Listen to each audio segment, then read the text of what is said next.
रतन के हमसफर की तलाश शुरू हुई थी 16 दुल्हों के साथ, जिनमें से 4 खुशनसीब ऐसे थे जिन्होंने किया शिव विलास का ये सुनहरा सफर पूरा। पिछले हफ्ते रतन गई इन 4 के घर और मिली उनके परिवार वालों से। डेली आप लाइफ में घर पे लेट आते हो तो प्रॉब्लम मुझे नहीं होगी, तुमको ही प्रॉब्लम होगी। स्वयंवर क्यों क्या है? ना बस मैंने पापा को देखा है, मुझे हमेशा लगता था कि मेरी शादी में थोड़ा सा इनको रिलीफ है। अभी तो नहीं होगा रिलीफ, वो तो कह रहे हैं लड़की कर क्या रही है। हिंदुस्तान में अगर कोई ज्यादा डर वाली कोई जगह है तो वो बिहार ही है। तो चूल्हे पे खाना बनाना आता है क्या? हमारे घर में औरतों की आवाज बाहर नहीं आती। मुझे बस एक फीलिंग आ रही है कि मैं बेवकूफ बनी, तुमने मुझे बेवकूफ बनाया, बहुत बुरे से बनाया। जब तक अगर मैं आपसे वो बात शेयर नहीं करता ना, अगर आपको किसी और से बाद में पता चलता है तो आपको क्या फील होता है?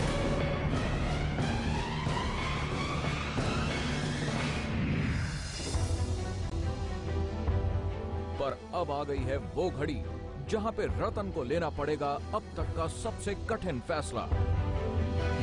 जो भी फैसला रतन सुनाएगी, मैं जानता हूं वो सुनना आप सबके लिए बहुत मुश्किल होगा। अब वो फैसला ना सिर्फ आपको इफेक्ट करता है बल्कि आपके परिवार वालों को इफेक्ट करता है। रतन, आखिरी फैसला तुम्हारे लिए कितना मुश्किल रहा है?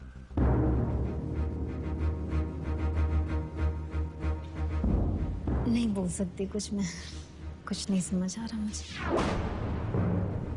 आपका सफर यही खत्म होता है।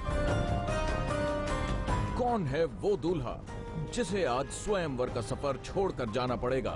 आइए देखते हैं।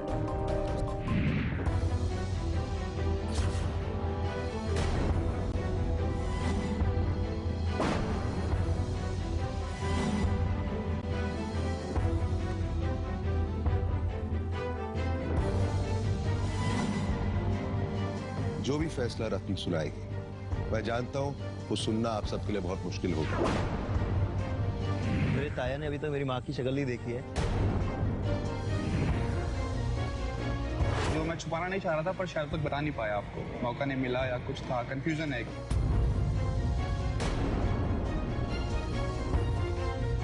तुम इतनी अच्छी एक्ट्रेस हो, मुझे डर लग रहा था कहीं अपने जाल में फंसा के उनसे गुप्त सूचनाएं ना निकलवा लो।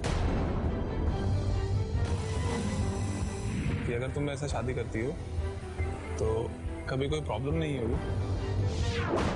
अब वो फैसला ना सिर्फ आपको इफेक्ट करता है बल्कि आपके परिवार वालों को इफेक्ट करता है।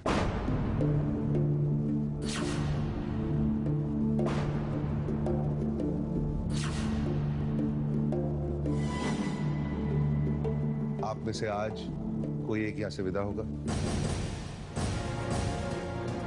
जो 3 लोग बचेंगे वो इस सफर में एक और पड़ाव पार कर चुके होंगे और फिर आएगी 3 जुलाई। पूरे हिंदुस्तान के सामने आप तीनों में से रतन किसी एक को अपना जीवन साथी चुनेगी, वरमाला पहनाएगी। आज स्वयंवर का आखिरी एलिमिनेशन है। मुझे लगता है रतन जो भी डिसीजन लेगी बिल्कुल सही लेंगी और बस ये जानने की उत्सुकता है कि अब यहाँ से कौन जाता है। अगर मैं जाता हूँ तो दुख तो होगा ही। अगर मैं यहाँ से चला गया बिना शादी किए तो जिंदगी भर पछतावा रहेगा मुझे। सबसे पहले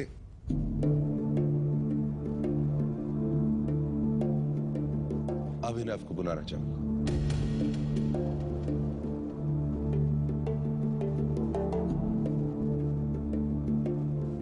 कॉन्फिडेंट हो? इनको लेकर हूँ कि जो भी डिसीजन लेंगी सही लेंगी।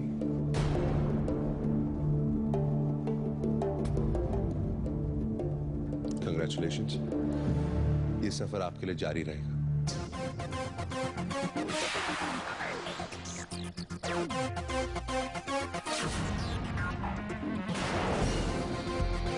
रतन को मैं बोलना चाहूंगा थोड़ा इतना तो देखो कि कौन कैसा है। इतना नेगेटिविटी आप पहचान नहीं पाए अभी तक उसके बारे में, थोड़ी सी जान जाओ। कि उसका आना यहाँ पे इंट्यूशन ऐसे नहीं था कि मैं शादी के लिए आया हूँ, बस वैसे ही घूमने फिरने के लिए आया हूँ। बट अब के बारे में मैं कुछ कह नहीं सकता। दीपक पंडित,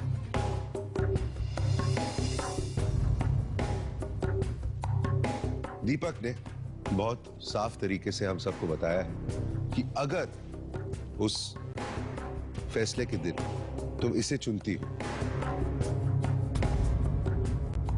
तो ये प्रेफर करेगा कि उस दिन तुम दोनों की एंगेजमेंट हो और फिर उसको थोड़ा सा वक्त मिले और 1 या 2 साल बाद तुम दोनों की शादी हो। मैं उतना वक्त इनको दे पाऊंगी या नहीं, मुझे उसके बारे में फैमिली से भी बात करनी होगी, मुझे सोचना भी पड़ेगा। लेकिन एंगेजमेंट में मुझे कोई प्रॉब्लम नहीं है, बट हाँ, समय को लेकर मेरे पास इशू है।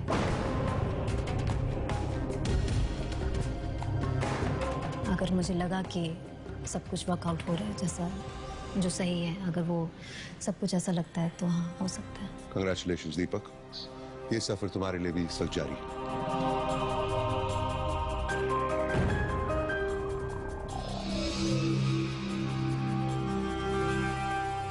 दीपक एक अच्छा लड़का है, पर ऐसा उसने स्वयंवर में कुछ नहीं किया जिसके बेसिस पर वो इतना आगे पहुंचे।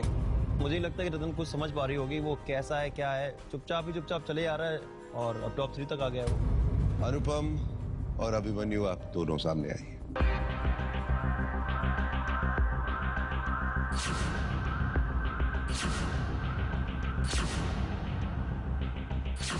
तो मेरी सच्ची लाइफ जो है वहाँ की भिंड की और गांव की, वो मैंने आपको दिखाई है कि मैं यही हूँ। मैं कोई भी डिसीजन लूं, आप मेरे साथ हो ना? हाँ, बिल्कुल मैं तेरे साथ हूँ। अनुपम, तुम्हें लगता है कि तुम होगे? मुझे लगता है मुझे रहना चाहिए। अभिमन्यु जी, कि स्वयंवर आपका है और रतन एक कंटेस्टेंट है और रतन वहां खड़ी है और रतन आपसे कहती है कि मैं तुमसे शादी करना चाहती हूँ, लेकिन एक लड़का है मेरे अंदर जिसके बारे में फीलिंग्स अभी भी हैं। अगर जैसे मैं सिचुएशन पे खड़ा हूँ उस टाइम, तो मुझे पता है कि मैं ओवरकम कर रहा हूँ और कर जाऊँगा जल्दी, तो मैं एक चांस देता। लेकिन हाँ, जैसे सिचुएशन टॉप 4 है अभी और 3 बंदे आगे जाने हैं, तो शायद एक पॉइंट पे हम सोचते हैं कि रिस्क लेना सही है या नहीं। रतन, आखिरी फैसला तुम्हारे लिए कितना मुश्किल रहा है? आज पहली बार ढूंढने पर भी शब्द नहीं मिल रहे हैं, मैं क्या बोलूं?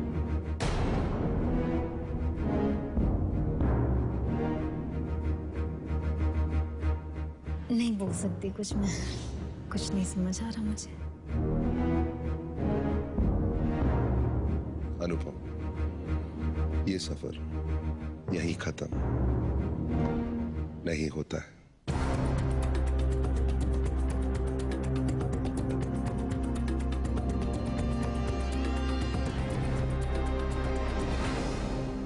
अभिमन्यु, आपका सफर यहीं खत्म होता है।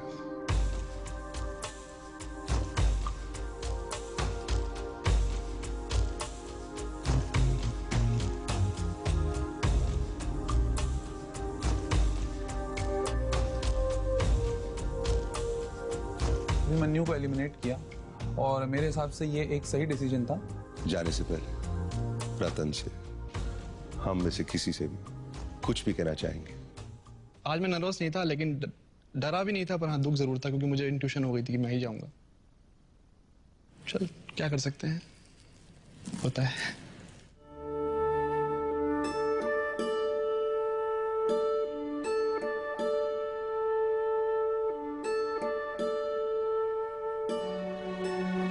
तुम तुम्हारी सच्चाई की वजह से नहीं जा रहे हो, मैं तुम्हारा फ्यूचर कहीं और देख पा रही हूँ।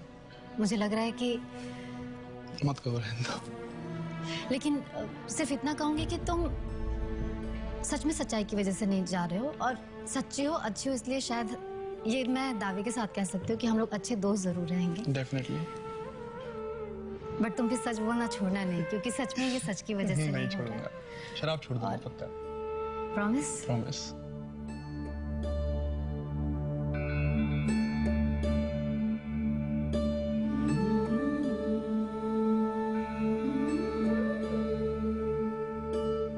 आज का जो डिसीजन है, या आज जो कुछ भी मैंने अपने और उसकी लाइफ के बारे में जो डिसाइड किया है, उसमें मेरा बहुत कम क्रेडिट है।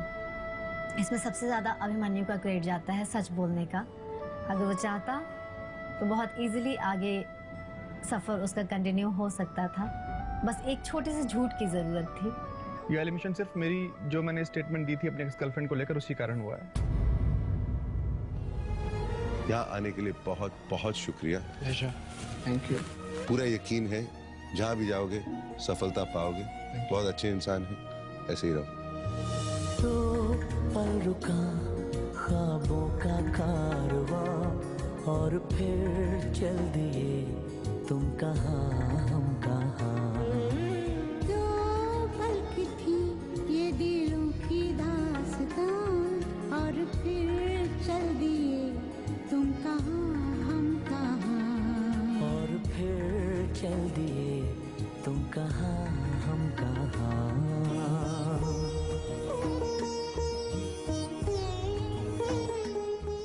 बहुत ज़्यादा याद आएगा अभिमन्यु, अपनी बातों से याद आएगा, छोटी छोटी जो उटपटांग हरकतें थी उस वजह से याद आएगा। मैं शादी कर चुका हूँ तो मुझे प्यार है तो मुझे लग रही है बहुत बवाल आइटम है। बिल्कुल कंटी थी एकदम। उसकी सच्चाई और अच्छाई की वजह से याद आएगा। कमाल की बात यह है कि डे 1 मुझे लगा था कि ये अच्छा लड़का नहीं है। थोड़ा सा पॉजिटिव हूँ। और आज इतने दिन के बाद, इतना कुछ होने के बाद मुझे ऐसा लगा कि नहीं, he is really very good. मेरा सफर पूरे स्वयंवर का अब तक बहुत ही अच्छा रहा है। बहुत सारे रिलेशंस बने।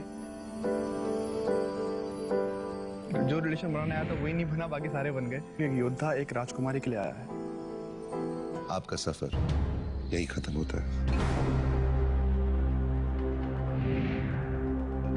कंग्रेचुलेशंस।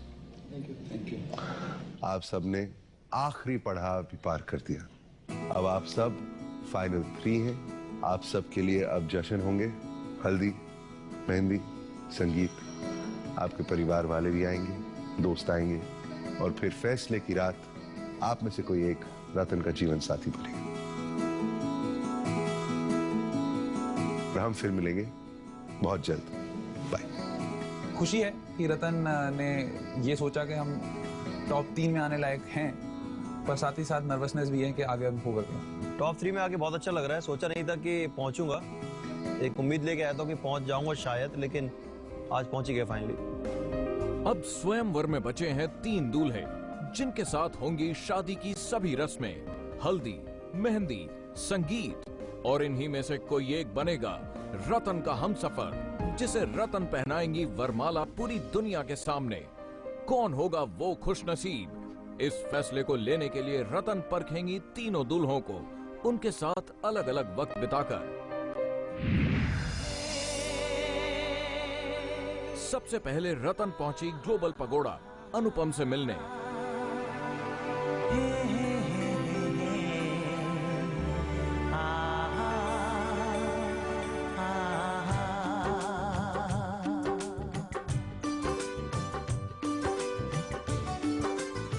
रतन आज पकौड़ा लेके आई हुई है, जो एक फेमस जगह है और ये स्पेशल जगह है उसके लिए, जिसने मुझे बताया।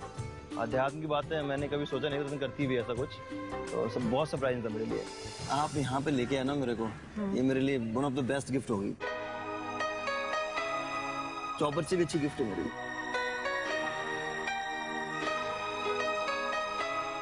नहीं भी शादी हुई तो अशांत मन नहीं होगा। अगर नहीं भी शादी हुई तो ऐसी बाबा बन जाऊंगा यहाँ कहीं पे जाके। वो हे भगवान, क्या लग रहा है, कोई चांस है जिंदगी आगे जाने का? जिंदगी आगे तो जाएगी, अब साथ आगे जाएगी या अलग अलग जाएगी, इसके बारे में ऐसे नहीं, ऐसे नहीं, ऐसे जाएगी। ऐसे एक जाने की बात नहीं है, हो सकता है कि ऐसे ही जाए, लेकिन पता नहीं। एक बॉम्बे की तरफ, एक भिंड की तरफ। हाँ, मुंबई भिंड तो होगा, मतलब जैसे तुम भिंड नहीं छोड़ सकते वैसे मैं मुंबई नहीं छोड़ सकती। जुड़ सकती हूँ किसी और एक नई जगह से, छोड़ नहीं सकती।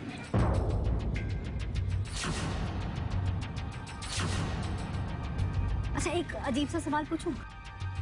तुम तीनों को मैं उतना ही जानती हूँ जितना तुम लोग बताते हो, बातें होती हैं, बट तुम तीनों एक दूसरे को बहुत अच्छे से जानते हो। तुम्हें क्या लगता है? अभिनव, पॉजिटिवनेस नहीं है उसकी जिंदगी में, क्लियर नहीं है वो। जब आया तब शादी के लिए नहीं आया था वो।